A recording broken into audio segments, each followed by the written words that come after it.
I grew up in the Philippines, and as a kid, I was always climbing tall trees, getting into mischief, and running around the countryside. That wild, curious energy pretty much defined my childhood. I was about 10 years old, just lounging in my room, bored and restless.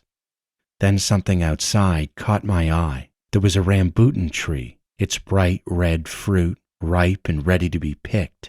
The tree stood next to an old set of ruins near my house, a place we were always told to stay away from, but never really listened. I climbed up the rambutan tree, completely focused on my prize. I sat on one of the branches and started eating, with sweet juice dripping down my chin. That's when I saw something move. In the shadowy window of the ruins, something flickered, just for a second, then vanished. I rubbed my eyes, thinking I was seeing things. That place had been abandoned for years. No one lived there. No one could live there. As I was finishing my first piece of fruit, it happened again.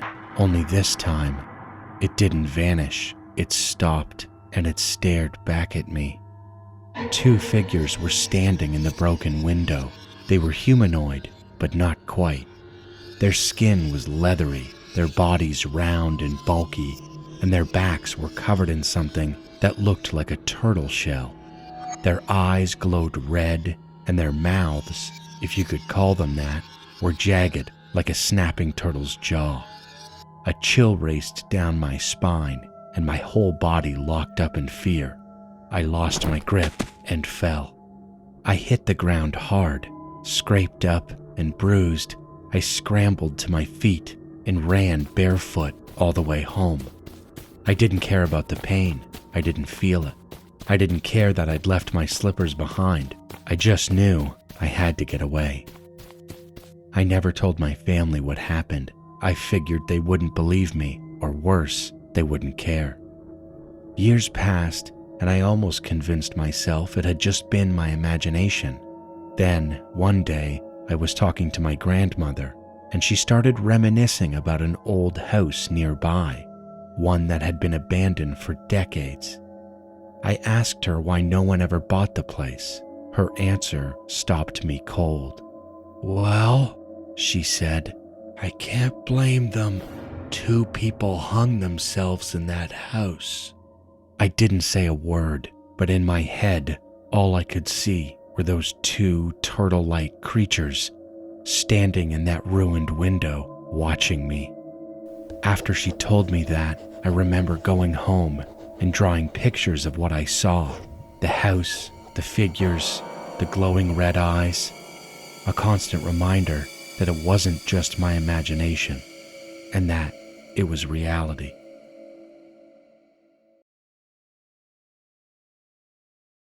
This story happened to me back in 2014 when I was in 4th grade. Back in the day, all of my classmates and I used to talk about this fictional horror character called Slender Man. You might be familiar. He appeared in some of the horror movies that were made at the time, so everyone at school knew about him.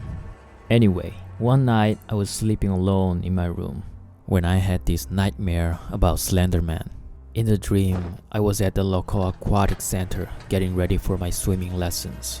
Then I saw Slender Man standing in the middle of the hallway between the locker rooms, just looking at me. He started chasing me. I ran as fast as I could in the dream and woke up just before he could touch me. Unfortunately, the story doesn't end there. I ran to my parents' bedroom with my heart beating like crazy.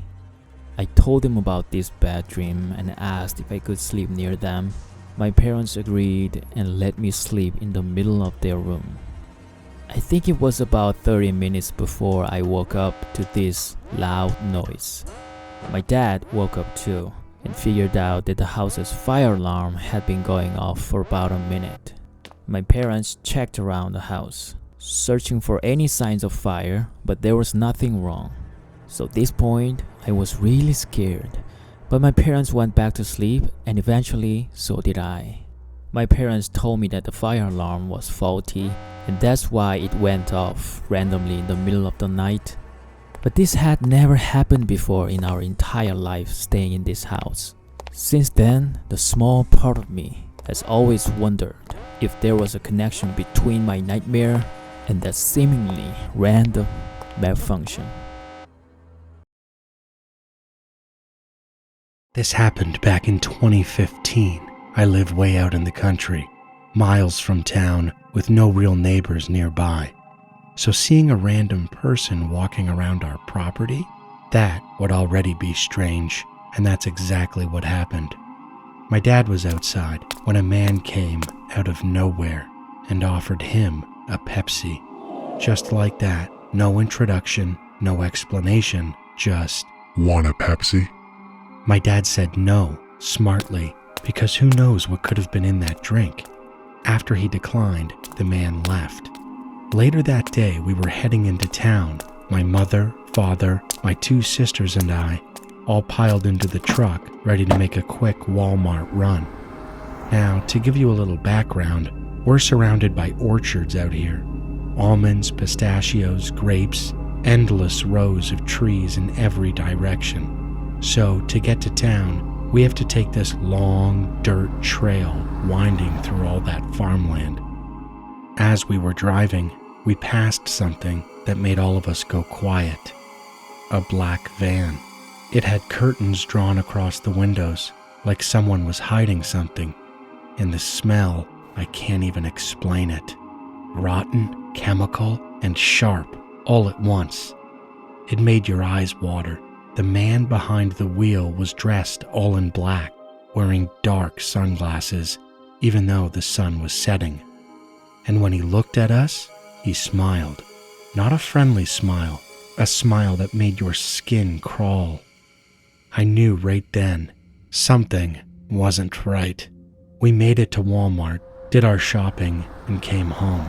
But as we pulled up to our driveway, something felt off. There were fresh tire marks in the dirt, footprints too, but we brushed it off. People work the orchards around here all the time, probably just workers passing through, or so we thought. That evening, my older sister pointed something out, flashes of red and blue in the sky. We all ran outside and saw a helicopter flying overhead. Now that was strange. Helicopters are rare in our small town. We had no idea what it was doing here, and we all just stood there, watching it pass in silence. But the next morning, everything made sense. It became horribly, horribly clear. We woke up to the news. A body had been found in a canal not far from us. Severed, fingers missing, eyes gouged. And when they released his photo, it was the man who had offered my dad that Pepsi. That man, the one just wandering around our property. He was the victim, and the killer, the man in the black van, the one with the smile, the one we passed on that trail just hours earlier. We watched in silence, stunned. Every red flag we had ignored the day before now burned into our memory. We had looked into the eyes of our murderer, but we just kept driving.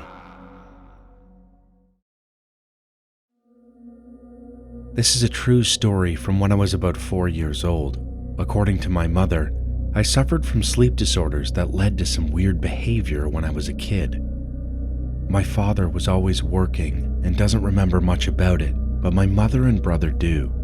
According to them, whenever I walked past an empty house, I would ring the doorbell and say, "Peekaboo will open the door." They also said that sometimes I would stare down a hallway and whisper, "There's Peekaboo over there." The figure I claimed to see was called Peekaboo, a boy with messy, disheveled hair and tattered clothing. Like a worn-out doll stitched back together, he would shout, "Peekaboo!" in a high-pitched voice, and just hearing it would send chills down my spine. The scariest moments happened when I would wake up screaming, as if my lungs were about to burst. My mother would rush to me, and I'd cry, "Peekaboo, he's coming for me." This is what I remember. I was sleeping in the master bedroom, a square room with a walk-in bathroom. Peekaboo would stand silently in the bathroom doorway, staring at me, and then suddenly bolt toward me, screaming, "Peekaboo!" That's when I would wake up. This continued for 2 years. Then, just like that, it stopped. Around the same time, my parents were going through a divorce, and my mother eventually left our home. Afterward, I split time between my mom's house and my dad's house. When I was about 10 years old, I asked my mom if she remembered anything about that strange house. She looked at me with a serious expression and said, "Emmett, that house was built on a spiritual foundation. When I would wake up at night, I could hear something moaning and growling under my bed and beneath the master bedroom." I felt like I was going to throw up when I heard that. Who was the boy I saw? Who was Peekaboo? Was it the devil, or was it something else? I guess I'll never really know.